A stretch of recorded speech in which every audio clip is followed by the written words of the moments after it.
2025년 9월 21일 주간 전략 브리핑 시작을 해보도록 하겠습니다. 다음 주가 9월 22일부터 26일까지고요. 지난주는 FOMC의 이슈로 인해서 뜨겁게 주가가 상승을 했습니다.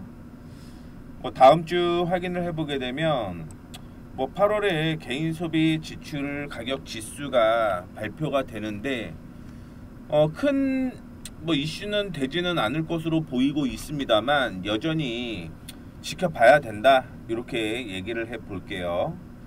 자, 일단은 인플레이션은 일회성으로 보인다라고 얘기를 했죠. 그러면서 고용 악화를 막는 것이 중요하다라고 얘기를 했는데, 이 소비자 지출 가격 지수가 예상보다 뜨거우면 금리 인하 속도에 변화가 생길 수 있기 때문입니다. 점도표 상으로 연내 50bp의 추가 금리 인하를 예상을 했는데 실제 전망 의견이 팽팽했어요. 그래서 9월 점도표에서 12월까지 금리 동결을 예상한 FOMC 위원이 1명, 25bp 인하가 6명, 50bp 인하가 2명이었습니다. 결국은 50bp 인하가 총 9명이라고 얘기를 하는 거고요. 75bp 인하도 역시 10명이었기 때문에 점도표상 연말 전망치가 50bp 인하로 집계가 되었습니다. 지금 9월 결정 전에 점도표가 작성이 된 거죠. 그래서 금리 인하분을 제외하면 12월까지 25bp 이내에 인하를 전망한 위원이 9명이고요. 50bp 이상의 인하가 10명입니다. 그러면 한 명만 25bp로 인하선으로 돌아서게 되면 연말 전망치가 25bp로 인하가 된다라는 거죠. 그러니까 지금 10월과 12월이 FOMC 회의가 두 번이 있는데 0.25, 0.25 낮출 것이다 라고 얘기를 하는 거죠. 그런데 한 명이 50이 아니라 25가 맞는 것 같아 라고 하면 둘 중에 하나만 금리 인하가 된다라는 얘기인 거예요. 그래서 인플레이션 지표가 중요하다라고 얘기를 하는 거고요. 연준이 선호하는 PC 가격 지수가 예상보다 더 뜨겁고 관세 전가가 물가에 확실하게 드러나게 되면 연내 금리 전망이 뒤집힐 수가 있습니다. 이거는 당연히 주가 변동폭이 달라질 수 있다라는 거고요. 채권 금리 급변이 있을 수 있다라는 걸 확인을 해보시면 될 것 같습니다. 다만 다음 주에도 이슈는 계속 될 것이다라고 보고 있고요.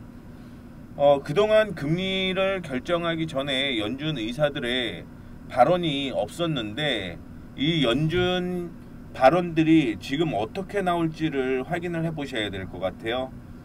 9월 FOMC 회의에서 마이런 신임 연준 이사를 제외하면 전원이 25bp 인하에 동의했고요. 내년 5월 퇴임을 앞둔 파월의 체면을 세우는 측면이 있다라고 얘기를 하고 있습니다. 그런데 이게 연준 의견이 규합되지 않은 모습을 보이게 되면 금융시장이 불안할 수 있다. 그러면 주가가 약세가 이어질 수 있다라는 거고요. 그 밑에 확인해 보시게 되면 지금 11월 21일까지 정부 예산을 유지하기 위한 법안도 주목을 해야 된다라고 얘기를 하고 있는데 통과되지 않으면 9월 30일 이후에 연방 정부가 셧다운이 될죠. 결국은 과거를 보게 되면 계속 법안은 통과가 됩니다. 하지만 그 중간에 불안함도 역시 존재를 한다라고 보시면 될 것 같아요. 자, 국내 증시를 확인해 보게 되면 반도체 랠리는 이어질 가능성이 높다라고 생각을 하시면 될 것 같습니다. 첫 번째는 마이크론 실적이 발표가 됩니다. 23일 새벽에 실적 발표가 되는데 마이크론은 메모리 반도체 업계에서 가장 먼저 분기 실적을 발표를 합니다. 그리고 TSMC는요 매월 실적을 발표를 하죠. 그래서 이 두 개를 확인을 해보게 되면 메모리가 긍정적이다라는 걸 볼 수가 있죠. 이거는 결국은 삼성전자와 SK 하이닉스의 실적에 영향을 끼칠 가능성이 굉장히 높기 때문에요. 이 마이크론 실적을 확인을 해 보셔야 된다라는 거 말씀을 해 드리도록 하겠습니다. 자, 그 다음에 국내 반도체 목표 주가가 상향 조정이 됐다라고 볼 수가 있을 것 같아요. 삼성전자와 SK하이닉스가 삼성전자 기준으로 보게 되면 84,044원에서 87,960원으로 거의 뭐 5% 정도 상승을 한 거죠. 그리고 SK하이닉스 역시 336,671원에서 356,400원으로 올라갔습니다. 이게 증권사 컨센서스를 통해서 평균을 내는 거기 때문에 1원이라고 이렇게 나와 있는 거라고 보시면 될 것 같습니다. 삼성전자의 내년 영업실적이 42조 원에 달할 것으로 예상을 하고 있고 올해보다 40% 늘어난 수치다라고 보시면 될 것 같습니다. 이걸 기준으로 보게 되면 뭐 11만원까지 뛸 수 있다라고 생각을 하고 있는 상태고요. SK하이닉스 역시 업계 최초로서 6세대 HBM4를 개발했고 양산을 합니다. 그러면서 실적 개선 기대가 커지고 있다는 거 확인을 해보시면 될 것 같고요. 삼성전기도 역시 목표가가 18만원에서 20만원으로 상향 조정을 했고요. 이스페타시스 역시 74,000원에서 79,000원으로 목표 주가가 상향 조정이 되었습니다. 이오테크닉스와 두산테스나, TCK, 테스, 원익 IPS 역시 뭐 주가가 지속적으로 상승을 한다라고 보고 있는데 이 종목만 뭐 차트를 통해서 확인을 해보도록 하겠습니다. 삼성전자가 8만원을 돌파를 했었죠. 그러다가 뭐 하락으로 마감을 한 모습을 보여주고 있습니다.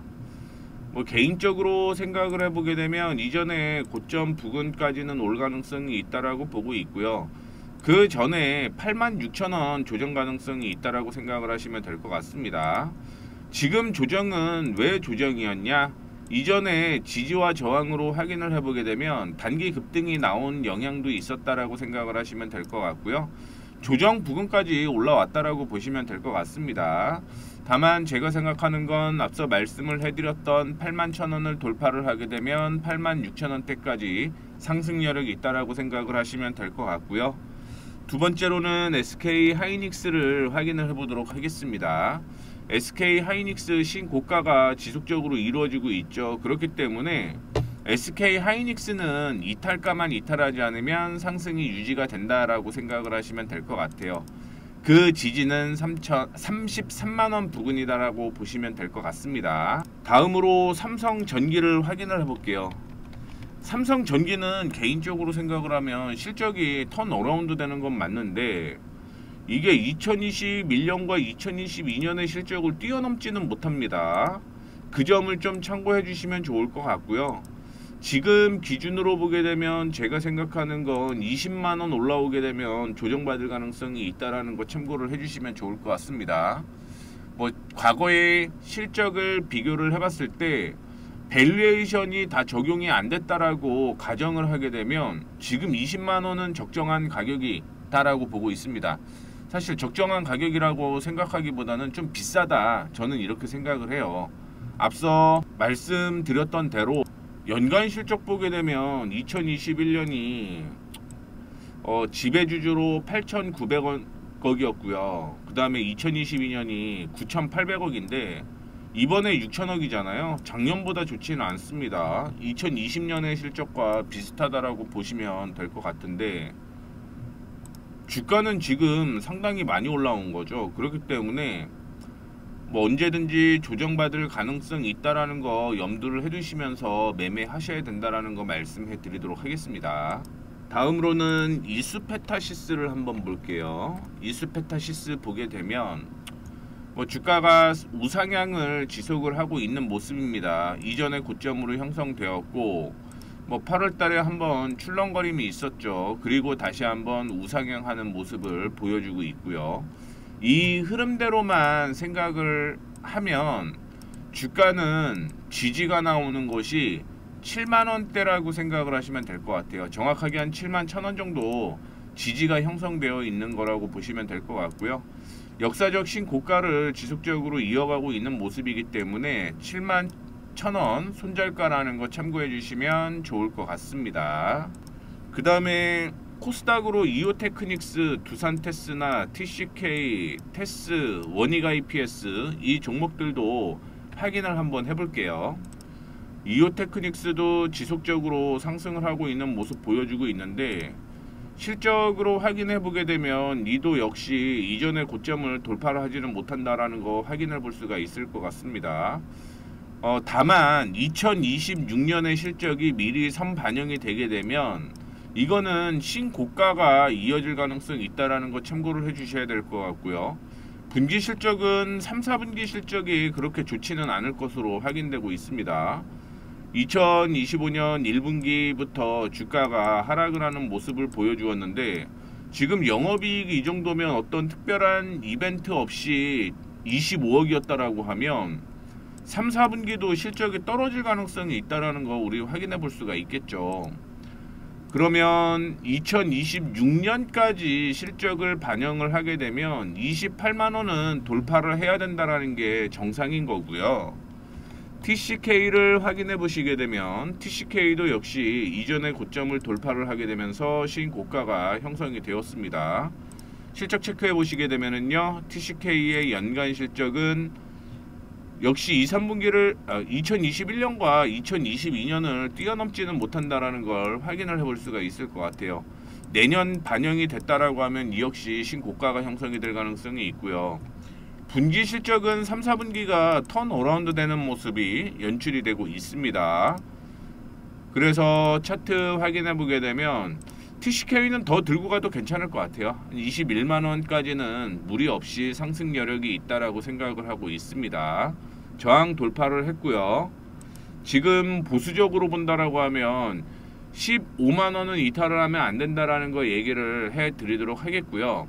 자, 그 다음에 확인해 볼 종목은요, 두산 테스나 한번 보시죠. 두산 테스나 최근에 리포트 확인을 해보게 되면 두산 테스나에 대해서 되게 긍정적으로 보더라고요. 원래 테스나가 두산에서 인수를 한 거죠. 그런데 테스나의 과거 반도체 실적을 보게 되면 PBR이 3배 정도, 최고였을 때 3배 정도 늘어나는 모습, 3배 수준까지 올라가는 모습을 보여주었는데, 현재가 아마 1.4배 수준일 겁니다. 근데 3배 수준까지 될 거라고 얘기를 하고 있는 이유가 있어요. 삼성전자가 지금 애플 쪽에 이미지 센싱 그 칩 파운드리를 받았잖아요. 파운드리. 요게 아직 적용이 되지 않았다라고 얘기를 하고 있습니다. 만약에 이게 적용이 되게 되면 주가가 올라갈 것이다라고 생각을 하고 있고요. 실적은 올해 턴어라운드 되는 걸 확인을 해볼 수가 있는 것 같은데, 요거는 조금 바뀔 수 있다라고 생각을 하시면 될 것 같습니다. 연간으로 큰 폭으로 하락을 하고 2026년에 턴어라운드 되는 모습인데, 만약에 앞서 언급을 해드렸던 파운드리 쪽으로 삼성 쪽에서 수주를 받았잖아요. 이게 언제 두산 테스나 쪽으로 또 수주를 주느냐가 관건이라고 생각을 하시면 될 것 같은데, 시장에서는 줄 거라고 보고 있어요. 그렇기 때문에 PER 3배까지 갈 가능성이 있다라고 보시면 될 것 같고요. 분기로 보게 되면 1, 2분기 실적이 좋지 않았습니다만 3, 4분기부터는 턴어라운드 된다는 걸 확인해 볼 수가 있죠. 자, 이런 기준을 확인을 해보게 되면 지금이 1.4배 수준이라고 얘기를 했잖아요. PBR 기준으로. 그러면 적어도 PBR이 3배 수준으로 가면 현재 가격 대비 2배가 더 가야 된다라는 거예요. 주가는 8만원대까지 올라가야 된다라는 걸 의미를 합니다. 그리고 내년까지 반영을 해보게 되면 58,000원대까지는 추가적으로 상승 여력이 있으니까 참고해 주시면 좋을 것 같고요. 이전에 저항으로 형성되었었던 가격이 38,000원이기 때문에 여기 오면 감사합니다 하면서 매수 타이밍 가져보셔도 괜찮을 것 같습니다. 다음으로 테스 확인해 볼게요. 테스 확인해 보시게 되면 거의 역사적 신고가를 돌려냈다가 조정인데, 역사적 신고가가 오게 되면 일반적으로 조정받는다라고 생각을 하시면 될 것 같습니다. 현 기준으로 4만원을 이탈하지 않으면 상승 추세 유지가 된다라고 생각을 하시면 될 것 같고요. 마지막으로 원익 IPS 확인을 해 보시게 되면 기관 쪽에서 매수를 하게 되면 주가가 급등이 나오는 양상을 좀 보였는데, 지금 이전 고점 부근까지 올라온 거고요. 그리고 원희가 EPS는 제가 알기로 실적이 상당히 좋았던 걸로 기억을 하고 있습니다. 그래서 2023년, 4년, 5년 확인해 보시게 되면 뭐 작년에 비해서 한 3배 정도 늘어나는 모습이고요. 다만 분기가 3분기에는 좋지는 않은데 뭐 반도체 모멘텀 타면서 지금 올라가고 있다라고 보셔야 될 것 같고요. 4분기도 실적이 좋은 걸 확인해 볼 수가 있겠죠. 그래서 5만 한 2천원대까지는 지속적으로 상승 여력이 있다라고 생각을 하시고 매매 임하시면 될 것 같습니다. 이렇게 최근에 목표 주가가 상향된 종목들을 다 확인을 해봤습니다. 근데 주가가 신고가를 기록을 하다 보니까 밸류에이션 부담이 있다라고 보고 있어요. 또한 연휴가 앞두고 있죠. 그래서 일부 차익 실현 물량도 가능성을 염두에 두라고 얘기를 하고 있는데, 이 코스피 지수의 밸류에이션이 12개월 선행 주가 지수 11배를 넘어섰고요. 12개월 후행 PBR이 1.1배를 웃돌면서 부담이 커졌다라고 얘기를 하고 있습니다. 그래서 지난주에 이슈가 됐던 종목들이 제가 생각하는 건 다음 주에도 이슈가 될 거라고 보고 있습니다. 일단은 뭐 중국에 대한 모멘텀이 있었던 거죠. 그러다 보니까 호텔이나 카지노, 화장품주가 상승을 했는데 저는 이 업종은 더 올라갈 거라고 보고 있습니다. 그런데 최근에 이슈가 되고 있는 건 관세 문제는 계속 있을 거예요. 그래서 관세 악재가 있는 자동차는 조금 애매하다라고 생각을 하시면 될 것 같고요. 지금 요즘에 그동안 많이 올라갔던 방산이라든가 조선, 뭐 향후에 주가는 더 올라갈 여지는 있습니다만, 그냥 방산주 생각을 해보게 되면 3분기가 뭐 2분기 대비 떨어지는 걸 확인해 볼 수가 있을 것 같고요. 조선은 결국은 관세에 이어서 마스카 이슈가 있죠. 근데 지금 관세 협상이 안 되고 있잖아요. 그러면 이거 악재가 될 가능성이 있습니다. 뭐 트럼프 대통령도 우리나라 LG 에너지 솔루션 뭐 하청 직원들 뭐 문제가 좀 있었고요. 그 다음에 관세를 내든지 아니면 25% 니네 관세 맞아 이런 얘기를 하고 있는데, 이게 말이 됩니까? 솔직하게 관세 맞는 게 우리가 내려고 하는 400조보다는 낫다라는 얘기가 계속 있잖아요. 그래서 이 관세 협상은 지속적으로 좀 지켜보셔야 될 것 같아요. 그리고 또 하나 이슈가 있는 게 있죠. 대주주 양도세 인하한다라고 얘기를 했고요. 배당 소득 분리과세도 이슈가 계속 되고는 있는데, 이게 좀 빨리 통과가 돼야지만 뭐 2차 랠리를 보일 수 있다라는 거 참고해 주시면 좋을 것 같고요. 날짜상으로 확인해 보게 되면 이번 주까지는 뭐 크게 무리는 없을 수도 있다. 어차피 다음 주는 근데 조정 가능성이 있기 때문에 미리미리 선반영이 될 수도 있다라는 거 참고해 주시면 좋을 것 같습니다. 이벤트 일정이 이렇게 있으니까 한번 체크를 해보시면 될 것 같아요. 지금 주요 연설, 의장들의 연설이 꽤 많아요. 꽤 많기 때문에 여기에서 어떤 내용을 얘기를 하는지까지 체크해 주셨으면 좋겠다라는 말씀까지 드리도록 하겠습니다.